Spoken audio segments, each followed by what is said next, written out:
From the headquarters of Telesur English in Quito, Ecuador, this is From the South, and I am Sunny Gray.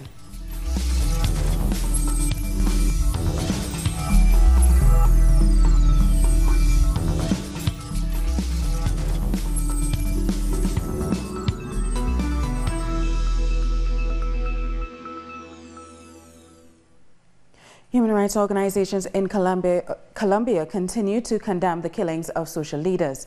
Members of the Commission of Peace in the Senate have said that the government isn't doing enough to stop the violence. Our correspondent, Paolo Fernandez, tells us more.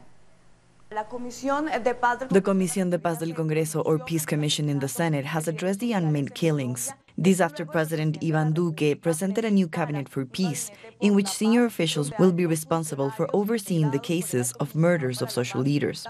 According to the Minister of Interior, so far, for 2019, 1,200 social leaders have received death threats. However, the Peace Commission has said that the measures taken by the government are not enough and do not meet the real needs of the social leaders in the country. Let's recall some of the leaders who were murdered. Miguel Antonio Gutiérrez, Wilmer Antonio Miranda in the Cauca department. This last one was a social leader and human rights defender. He also led various movements in defense of campesinos.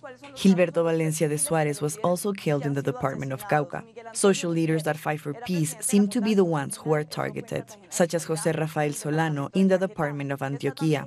The community has strongly condemned the government militarization of their territories, which is only bringing more violence. Maritza Quiroz was one of the first murder victims of 2019. She was killed in the department of Magdalena. She had fought for the rights of the Afro community and for the women of the region.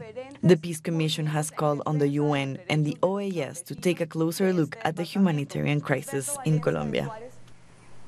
One day after the Venezuelan president, Nicolas Maduro, was sworn in for a second term, the Mexican president has spoken out in support of Venezuela's rights.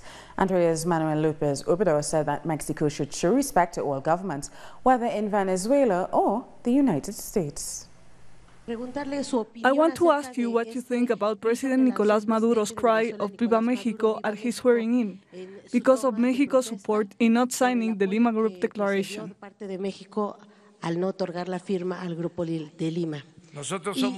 We respect all peoples and all governments in the world. Yesterday, President Donald Trump was also on the border expressing his point of view. Today he wrote a message on Twitter. We respect what foreign governments say. 2 days ago, we had a meeting with Mexico's ambassadors and consuls abroad, and I reminded them of what is in Article 89 of the Constitution, the principle of self-determination for the peoples of the world and of non-intervention. We seek friendship with all the governments and all the peoples in the world, and it is not only in the Constitution. I believe in this because I am a follower of Juárez, and I know the context in which Juárez spoke those famous words, that between individuals as well as nations, respect for others' rights means peace. Okay. The Venezuelan government has condemned the resolution passed by some members of the OAS to declare the presidency of Nicolas Maduro illegitimate. The Foreign Ministry said the decision sets a dangerous precedent and endangers peace and stability in Latin America and the Caribbean.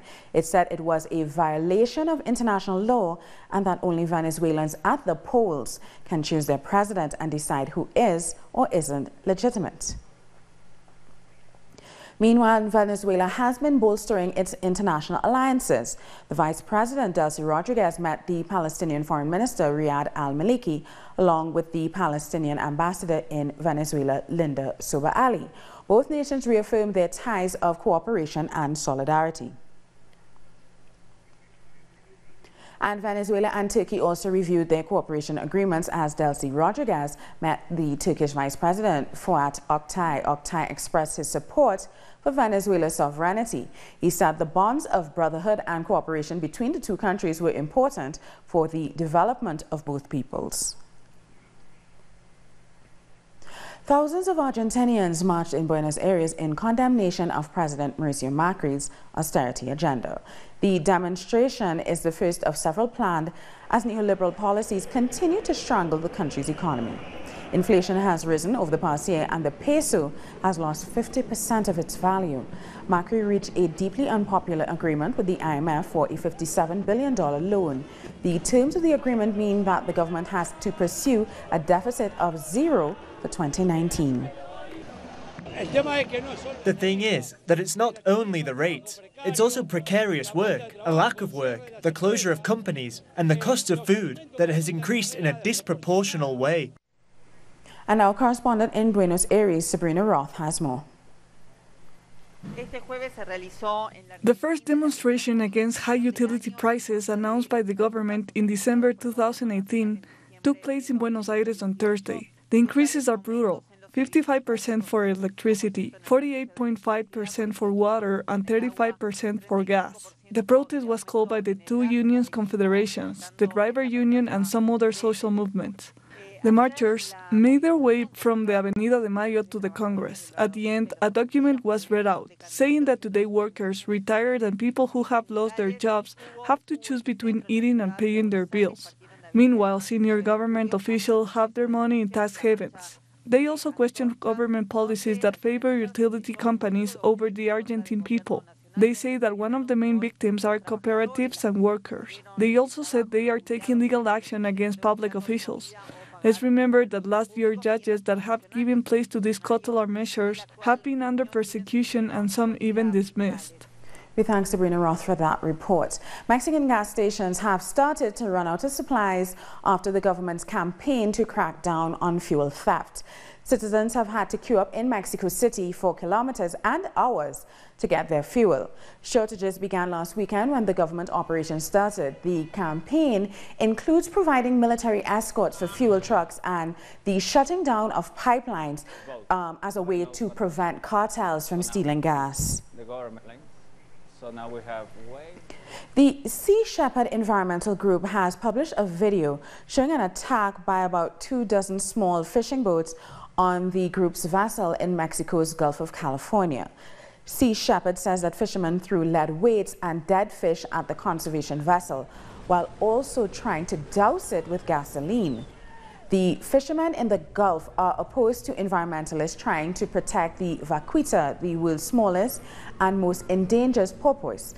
The video also shows some of the fishing boats carrying gill nets, although they are banned within the reserve designed to protect the vaquita. Can you tell them in Spanish? In St. Kitts and Nevis, the case brought against the opposition leader continued in the High Court on Thursday with 3 expert witnesses on Dominican law testifying. The High Court is to determine whether Dr. Denzel Douglas, through his use of a diplomatic passport issued by Dominica, is under allegiance to a foreign power. Under the law, an elected member of Parliament is not allowed to hold dual citizenship. Dr. Douglas is arguing that he has neither taken an oath of allegiance nor became a citizen of Dominica. Time now for a short break. We'll have more news in a few.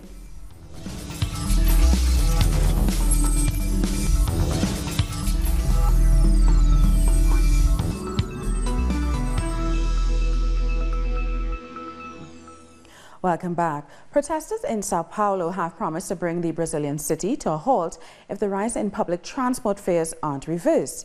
Demonstrators took to the streets to show their disapproval. Bus fares have increased at a rate that is double that of inflation. Bruno Covas and João Doria want to show strength increasing the inflation rate. The buses do not have air conditioning and they have broken chairs. There are no bill collectors. They have to increase a lot of quality, but the price does not have to increase. They want to get the workers to give even more to the bourgeoisie, and that's why we're on the streets, and we will follow the streets to say no. 430, no. 430 is a robbery. We will win.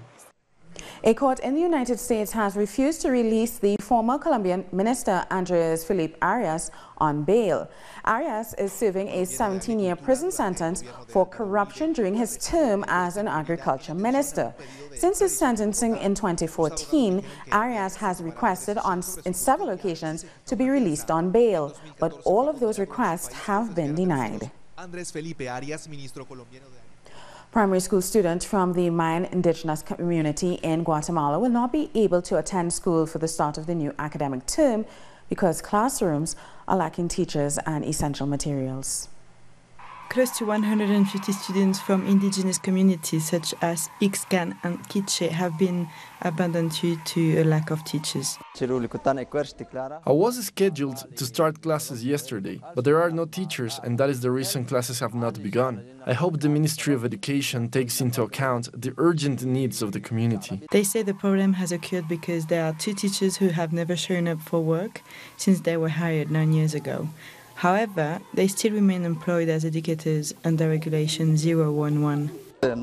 They are still operating under an agreement, which still has them on the payroll. That agreement has been documented, but the departmental director has not sent it. It seems they don't want to send an official to this area. The Education Ministry says the problem lies in the fact that this indigenous community was once a farm, which fell under the remote municipality of Chinique, Quiche.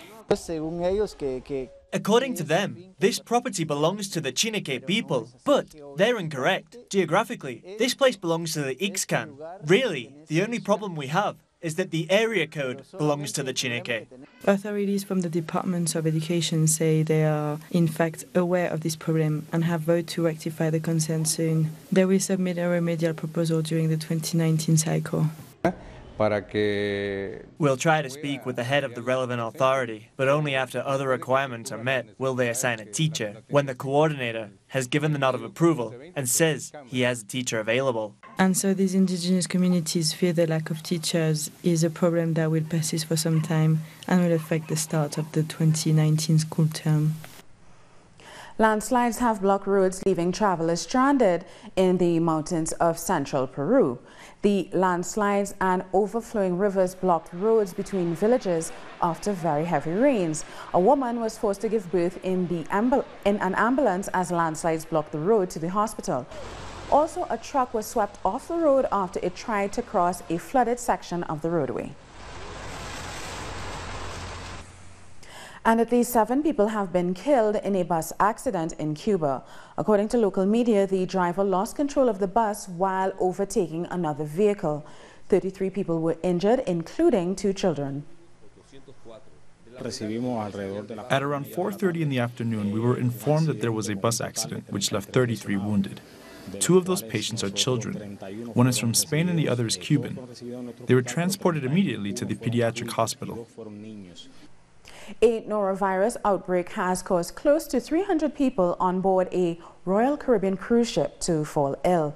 Some passengers began experiencing symptoms associated with food poisoning after they were treated to an on-land lunch buffet in Haiti, which was hosted by the Oasis of the Seas ship.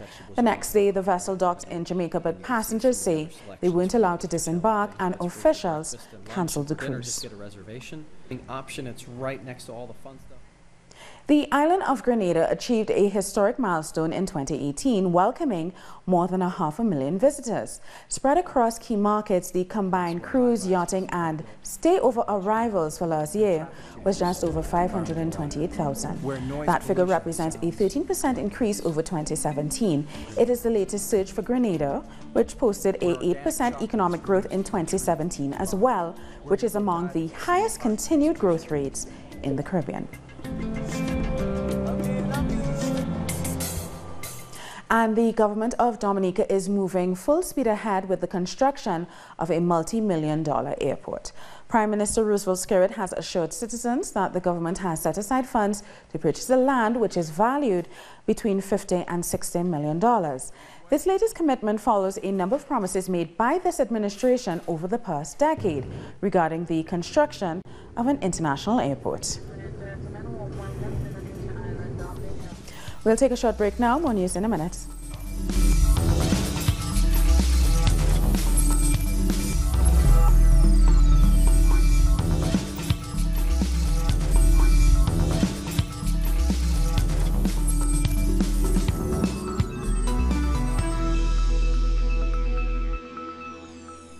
Welcome back. A Palestinian woman has been killed by Israeli forces while taking part in ongoing demonstrations near the Gaza-Israeli border.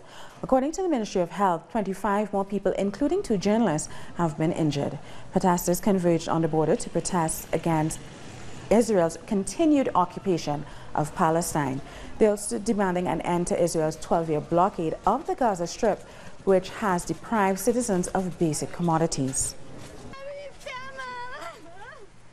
It was also reported that the Israeli Navy has attacked Palestinian fishing boats off the Gaza coast. Our correspondent, Nayara Tado, has those details.